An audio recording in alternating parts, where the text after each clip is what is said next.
Okay, Sean, record there. Okay. I'm going to read you this one. Kind of, because I think... We'll get it, we'll get it. Louder. Hello, can you hear that? Yeah. Okay. This one I want to read you, because I've read it quite a few times to different people, and they all liked it. Perfect.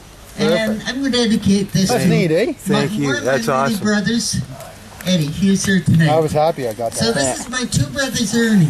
Oh, yes. You're a good man, Joe. One day at our school, Hey, we all Linda got care happened of to it. say that our big brother Ernie was in the war far away. And as she was talking, I saw the kids stare at my small brother Ernie sitting there on the chair. They all started laughing. Thank you. They said, "That's insane, having two brothers with both the same name." So we ran home to Mama saying, "How can it be? We have two brothers, Ernie, my sister, and me." Mom said, "Stop your worrying, no need to be fussing. Your big brother Ernie is really your cousin." Then Linda said, "Gee, I'm Want a coat? reluctant to tell. We have two brothers, Ernie, and Eddie's as well." Two Eddies, two Ernies, twin brothers I find. With all of these brothers, it scatters my mind. And then Vic and Phil, they love fighting each other. And if you haven't guessed yet, that's another two brothers. I got a phone. Woo!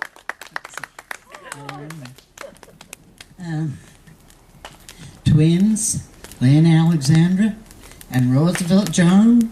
There was John in the Army, and Trump Bugler Don. You gotta get up, you gotta get up, you gotta get in the morning. Nobody seemed sure, not even our mother, which brothers were extra and which were our brothers. But I didn't care who thought it insane, having two brothers, Ernie, you see. 'Cause I figured the whole thing out in my head, and it made perfect logic to me. Whenever they laugh, I just say, "Hey, we're poor. And with all of these names, we can't afford more."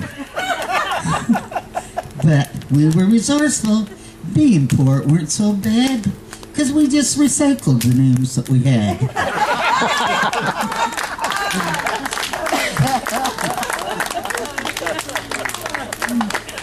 Choose one more for us.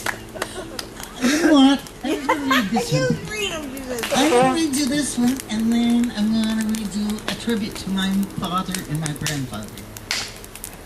Okay. This one, I'm looking for my Christmas one. And she's using Joey's book. All right. Oh, okay. This one. It's blessed. You gotta get your money out of it somehow. Yeah, I know. I paid enough to the internet. Now, Worn out before you get it. Hey, I didn't even got to read the pages yet. Donnie would remember he had an Uncle Alec. Well, Uncle Alec played an awful dirty trick on us one time. And this is about the dirty trick he played. Christmas without turkey just wouldn't be the same. But turkey and authorities was something we had never seen. Till the day my Uncle Alec brought a turkey home to us. A big surprise for Christmas. Boy, that Christmas was a bust. Mom worked so hard all morning to prepare the special treat. By the aroma from the kitchen, it sure smelled good to eat. When she called us to the table, we all came rushing in to see a monster on the table where our chicken ought to be.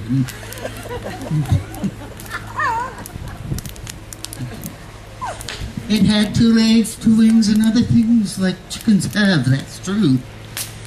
But the legs looked like two giant clubs, the wings like big clubs too.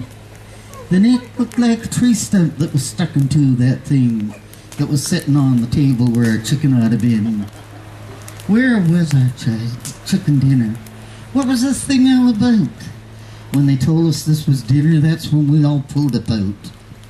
They weren't about to fool us with this prehistoric thing that was sitting on the table where our chicken ought to be. No one was going to eat that thing, no matter what they said. And so our Christmas dinner was potatoes, eggs, and bread. We sat in silence eating with no chicken on our plate. Sure, it didn't seem like Christmas. That fried egg that didn't rate. Our parents didn't seem to care that we were so deprived. Without our chicken dinner, no chicken did arrive. We sulked and watched our parents just eating on that thing that was sitting on the table where our chicken ought to been. For many days thereafter, we were eating chicken stew, chicken pie and sandwiches, and soup and dumplings too. And so one way or another, we all ate that blasted thing that was sitting on the table where our chicken ought to be.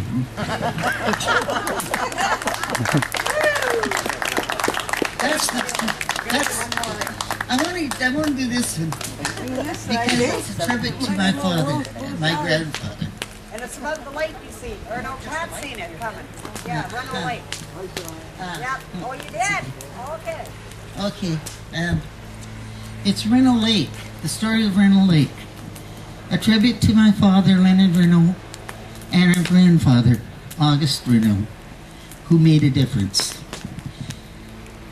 It was somewhere in the 60s, on a sunny summer day, on an outing to Noranda. We stopped along the way to have a picnic on the shore of a pretty little lake. What a surprise it was to see the sign upon the gate. Welcome to Reno Lake Park. That's what the message read. My thoughts went back to childhood and the things my father said. He said that in the 20s, I think before my time, that he and my grandfather had hauled cargo to the mine. Let's see. My hands are cold, so.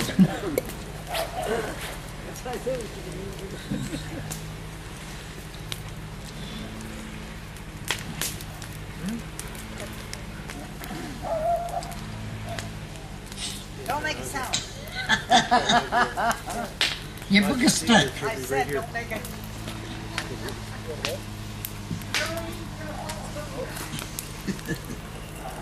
Uh-oh.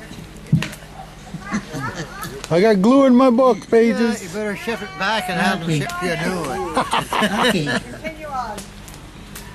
They traveled to Swastika, to Noranda, from Swastika to Noranda, far away, and the hauling it was done back then with horses and a sleigh. There were many teamsters in the camp, a job not for the meek. The haul was near unbearable, long hours without sleep. They left the camp in Swastika before the break of dawn, and they traveled late into the night before the day was gone. And early the next morning, they started on their way to head back home to Swastika before the day would end. The horses they were exhausted with such a grueling haul. Grueling trip to make, hauling heavy cargo without a single break. My father and grandfather said, "We can't do this no more." To push the team to this extreme, they simply can't endure. So on the shore of this small lake, they built a humble shack with a lean-to for the horses as a shelter at the back. Here they would rest in comfort and shorten the long haul, and let the team restore their strength in the shelter of the stall. Next morning, feeling rested, they'd continued on their way to reach the destination by the middle of the day. Dropping their cargo at the mine, they returned to the shack, where they spent another night before the long trek back. Here in this cozy little shack, a hearty meal to eat, and have a little time to talk before they went to sleep. The furnishings were meager, but to them a saving grace, a place where they could stop a while and ease their weary pace. The bunks were straw-tick mattresses, 2 wood blocks made the bed, served as chairs. A board strung up with wire made a handy table there. A big box full of firewood, a little stove for heat, a kettle set upon the stove to boil a pot of tea. A shelf above the table held cups and spoons and bowls, a tin box full of matches, a lantern full for coil. But most essential of all on the shelf would be a tin box sitting center stage containing Daddy's tea, a big pan hung upon a nail just outside the door. It served to cook and wash and clean or soak your feet in more. The door was always open. Should a stranger come to call, they would find a friendly message on a tacked upon the wall. Welcome to our humble shack. Come boil a pot of tea. If you should need to rest a while, our bunks for you are free. And as you journey on your way, one thing we ask you do, just leave it as you found it for those who follow you. And it was signed, Leonard and Augustus Reno.